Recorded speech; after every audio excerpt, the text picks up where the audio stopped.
जीवन में हमें अक्सर अपनी गलतियों और बीते हुए कार्यों का पछतावा होता है।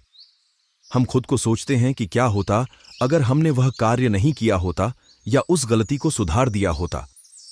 लेकिन क्या आपने कभी यह सोचा है कि बीता हुआ कल वापस लौटकर नहीं आता है?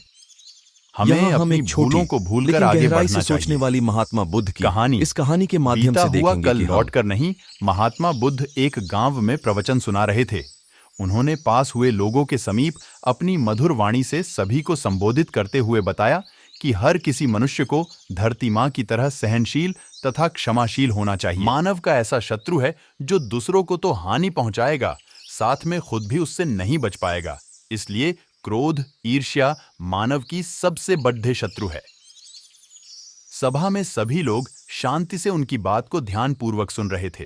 तभी वहां उस सभा में एक अति क्रोधी व्यक्ति भी उपस्थित था। वह पहले तो उनकी बात सुनता रहा, फिर वह अचानक महात्मा जी से क्रोधित होकर बोला। बोलते समय उसका आंखें खून के समान लाल हो रही थीं। उसने बोला कि तुम ढोंगी हो, यहां बैठकर लोगों को बेवकूफ बना रहे हो। यह जो भी तुम कुछ कह रहे हो ना, इसको सचमुच करना बहुत मुश्किल है, समझे? तुम्हारी इन बातों का कोई मतलब नहीं है। यह सब बातें कोई मायने नहीं रखती असल जिंदगी में। कहानी सुनाना बंद करो, धूर्त महात्मा, और जहां से आए हो वहीं चले जाओ। ऐसे कठोर वचन सुनकर भी महात्मा जी ने उस क्रोधी पुरुष का कोई विरोध नहीं किया और न ही उसकी बातों पर कोई भी प्रतिक्रिया दी। वह शांत रहे और अपना काम करते रहे। जिससे वह पुरुष और भी क्रोधित हो गया। उसकी समझ नहीं आया वह क्या करे। तब उस पुरुष ने महात्मा जी के मुंह पर थूक कर चला गया। अगले दिन जब उस व्यक्ति का क्रोध शांत हुआ और उसे अपनी गलती का पछतावा हुआ, तब वह आत्मग्लानि में जलने लगा और फिर उसने सोचा कि उस महात्मा से मुझे माफी मांगनी चाहिए। वह महात्मा जी की खोज में उसी स्थान पर गया जहां महात्मा जी कल प्रवचन दे रहे थे। लेकिन महात्मा जी वहां कहां मिलने वाले थे? वह तो अपने शिष्यों के साथ अन्य किसी गांव की यात्रा पर निकल पड़ी डिढे।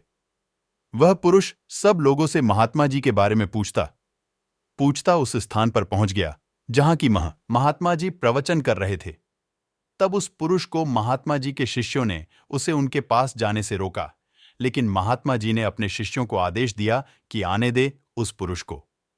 तब वह पुरुष महात्मा जी के चरणों पर गिर गया, उनसे बोला, मुझे क्षमा कीजिए महाराज। उसने महात्मा जी से पूछा, क्या आप भूल गए हो कि मैं वही जिसने कल आपका इतना अपमान किया था? अपने दुष्ट कृत्य की आपसे माफी मांगता हूं। तब महात्मा जी ने बड़े शालीनता से उस पुरुष से बोले कि कौन सी बात?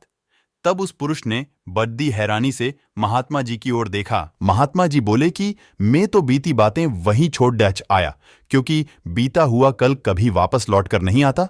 इसलिए बीती हुए बातों की वजह से आज और अपना आने वाला कल नहीं बिगाड़ना चाहिए। हो गया सो हो गया, तुम्हें अपनी भूल का एहसास हुआ, यही सबसे बड़ी बात है। तुम अपनी गलती को मान लिए, सो तुम अब निर्मल हो गए हो। इसलिए कोई भी ग्लानि अपने मन में नहीं रखो। अपने आने वाले कल के बारे में विचार करो और उसे सुधारने का प्रयास करो। महात्मा जी की बात सुनकर उस पुरुष के मन का भार हल्का हो गया और उसने महात्मा जी के चरणों को पकड़ कर कहा, आज से मैं अपने क्रोध का त्याग करता हूं और धैर्यवान और क्षमाशील होने का प्राण आज से लेता